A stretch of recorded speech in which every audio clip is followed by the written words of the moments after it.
Chris Lee and Blake Lovell of Southeastern 14 here to preview the NCAA tournament matchup between Kentucky and Providence. That is going to be played at 7:10 Eastern in Greensboro on Friday. You can catch that one on CBS. The predictive computers, which are Ken Pomeroy, Bart Torvik, ESPN's BPI, and Jeff Sagarin, have Kentucky as a 2.4-point favorite with a 60% chance to win. Blake, we saw Kentucky up close in Nashville last week from press row of the SEC tournament where the Cats lost a game to a Vanderbilt team it probably should not have, Kentucky should not have lost to be honest, without Liam Robbins. That's twice Kentucky lost to Vanderbilt in the final couple of weeks. Didn't really come away super impressed with the way the Cats played down the stretch, but a talented team nonetheless, in a pretty decent matchup here in the first round with Providence. Yeah, I know the overreaction that can be had. I'm well aware, No. both on the Kentucky and non-Kentucky front. But I think sometimes we overlook the fact that there are times where you just get the wrong team at the wrong time. And I think both losses to Vanderbilt were a case of that. Now, I'm not saying Kentucky played perfectly. They did not. But I don't know that I'm overreacting that much to those two games. Because what I have seen from Kentucky, they are doing some things better over the past month. Since after that loss to Georgia, they've been doing some things better. Doesn't necessarily happen against Vanderbilt, but the other teams, Tennessee and Auburn and Arkansas, I thought the win in Arkansas was as impressive as any because they went and won that game without a point guard in Bud Walton Arena. So I thought that was pretty impressive. Now they needed a Antonio Reeves super game to do that with 37, but so Kentucky enters this in an interesting spot. All the pressure is on after what happened last season, of course. Of losing to St. Peter's, and you can guarantee, Chris, that John Calipari is going to be asked about that this week. Sort of what's the talk with his team heading into this game, given what happened last season. Um, so all the pressure's on Kentucky here. No pressure on Providence. So how does Kentucky respond? Well, here's what I'll give you before we go into the matchup. When Kentucky's had all the pressure on this season, what's happened, Chris? It has won. It has performed pretty well when the pressure's on. So is the Vanderbilt loss in the SEC tournament the wake up call and or whatever that puts this? It's part of it. Now the other part is what happened last season, but you're also the fact that you're Kentucky and anytime you play an NCAA tournament game, the expectation is that you're going to win, and I just tend to think there is a possibility this team can lean into that because we've seen that happen this season. Will it happen? I don't know. I don't think it's the greatest matchups for Kentucky when we start talking about it. You'll see what I mean by that. But I also don't know that I am just completely discounting the possibility that this team could put it together for a couple games and maybe make a run in what I think is a pretty wide open East region. So. Okay, let's talk about the roster. It is not exactly as if Kentucky is bereft of talent. It's got the reigning National Player of the Year from a year ago in Oscar Tshiebwe, who can easily give you 20 and 15 in a game like this. It's got Jacob Toppin, who I think we had on our third-team All-SEC team, who seemed to be a double-double machine down the stretch of conference play. It's got Cason Wallace, one of your favorite point guards in the league, a kid who can really defend, can play a lot of minutes, can do a lot of things, and Kentucky just is better with him on the floor. It's got shooters. It's got C.J. Frederick, who transferred from Iowa, who's been hurt, but can give you 12 or 15 on a given night if he's right. It's got Antonio Reeves, who shot 41% from three and got, 37 against Arkansas a couple of weeks ago. It's got Chris Livingston, a McDonald's All-American, who played pretty well at times. It's got Xavier Wheeler, if he's healthy, as a backup point guard who's played a ton of minutes, and some other bit players who can give them something here and there, Lance Ware being one of them. But my goodness, you say that, and this is also not a team that you would have expected to lose 11 games either. No, but anytime you have an Oscar Tshiebwe, and I get it, they've lost some games they shouldn't have lost. There is an element to that of always having a chance to beat anybody. And I just, I look at what they could do here, and you mentioned Casey Wallace. To me, he's the biggest part of this game because we saw him come back. How many minutes did he play against Vanderbilt? Played 30 something minutes, didn't he? He came back from the injury and Yeah. seemed to be okay. I mean, he played 37 minutes in that game. So I don't know that we should read too much more into it than that. I don't think he would have played 37 if he wasn't able to play 37. So I think he's the biggest part of this matchup because when you look on the other side, I think perimeter defense is going to be important here, and I don't mean that necessarily from the standpoint of Providence hitting threes because they don't really it doesn't rely a lot on the 3-point shot, but it's how they defend knowing the guard play that's on the other side, right? And let's talk about this, Chris. I mean, this is like the former all SEC, transfer Yeah. team here in Providence because you've got Bryce Hopkins, of course, who Kentucky fans know. You've got Devin Carter, who's in South Carolina. Noah Locke was at Florida. So yeah, like this is like full on former SEC guys that are combined together to form half the starting lineup for Providence. So there's some good guard play on that side, and that's why I think that Case and Wallace both how he runs the offense for Kentucky and also being kind of that guy, the catalyst on defense will be important. So to me, he's one of the biggest, parts of this game, as you could say in any game Kentucky plays. But I think his efficiency, his effectiveness in this kind of game is going to be crucial because I just look at what they have on the other side, and I think that's going to be a big part of it. So By the way, on Kentucky injuries, I was doing a little searching while you were talking there, and this is from Sea of Blue. Says during his Monday Collins show, Calipari revealed that everyone practiced today, though one player didn't do what he called body-to-body stuff.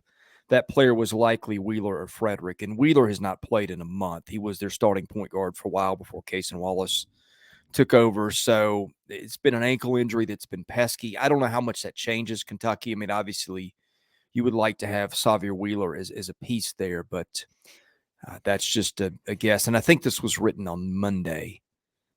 So there you go. That may be something to watch in terms of health with Kentucky. yeah, I mean, I think you expect everybody to be out there.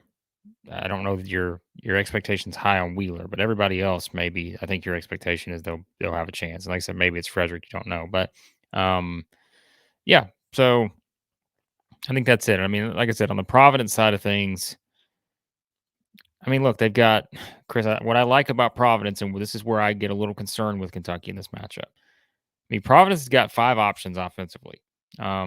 Obviously, Bryce Hopkins leads the way at 16 points a game, but think about what that group of, I mean, think about what all the other guys can do. Basically, they're starting 5, right?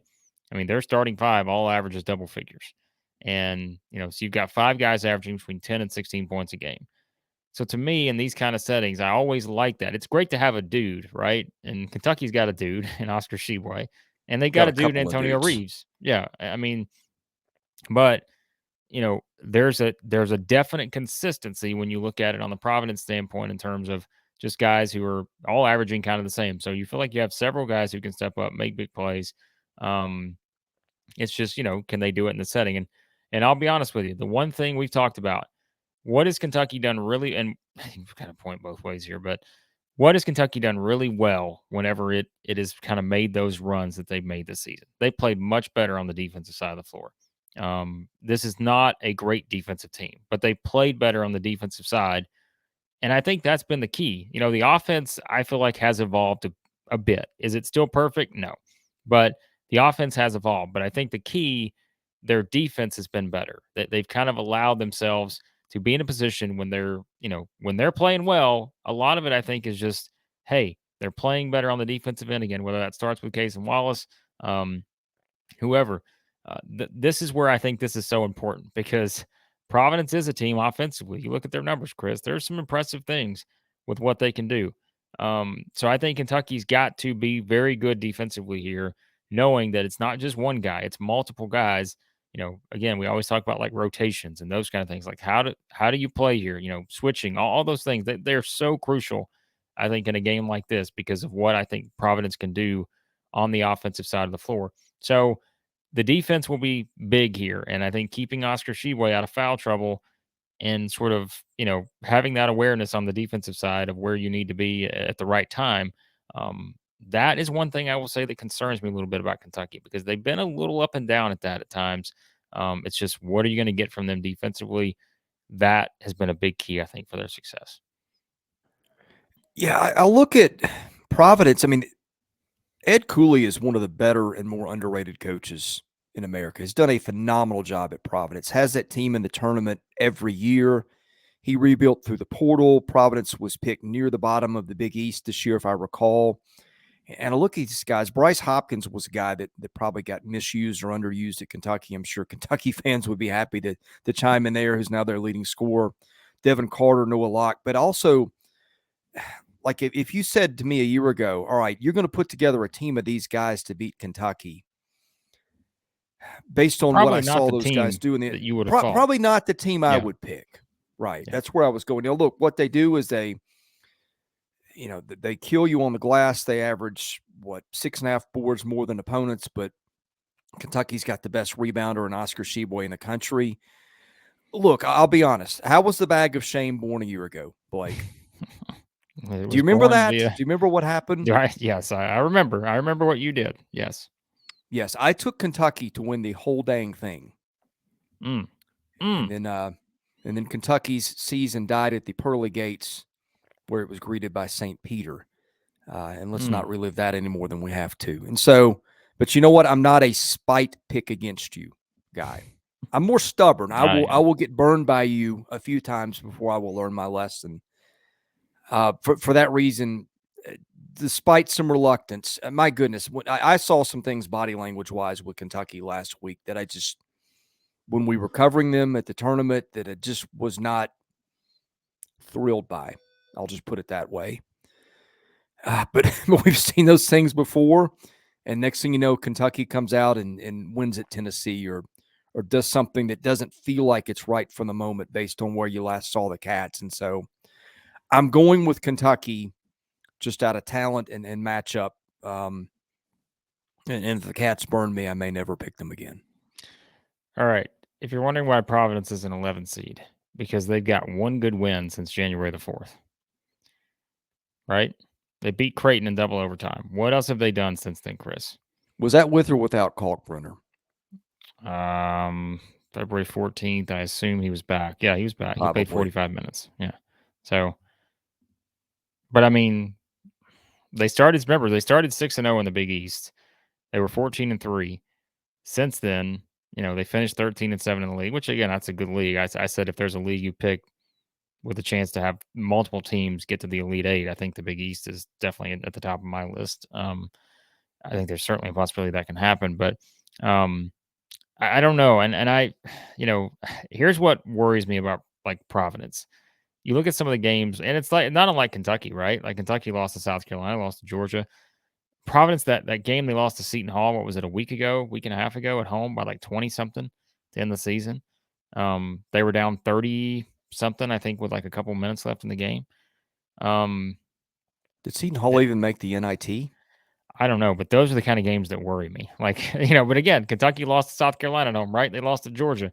So, so it's not like that unusual. But what worries me, like I said, about Providence for Kentucky is I do think Ed Cooley usually has teams that, pretty like they can be a tough team in terms of just going up against and, knowing again offensively, I think what this team is capable of, having several guys that can do what they can do, basically. I think I want to see a complete defensive performance from Kentucky here. If they get that, I think they're in a good position to win this game. But like I said, I also think they probably need a big game from Antonio Reeves here. They need a good game from Case and Wallace. That they need their guard play to be really good, because I think that's one thing they could give issues for Providence. Kentucky just needs good guard play. No matter what combination that is, they need that in this game, I think, to have success. But I'm with you. It's like one of those things everybody knows. I have sort of refused to jump off the Kentucky bandwagon. Like I always seem to be staying on there, maybe longer than I should at times.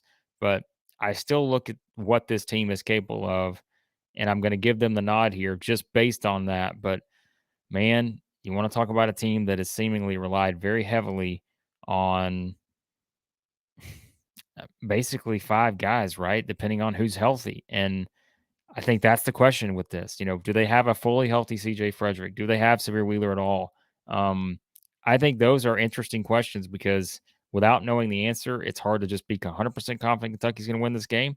But I do think there are some things they can do matchup wise to exploit here for this Providence team. And like you said, I don't hate this matchup for Kentucky. And I think there's something you may not love it, but if you just don't hate it, you just kind of, all right, well, maybe I'll just advance them on. But I do think this will be a close game.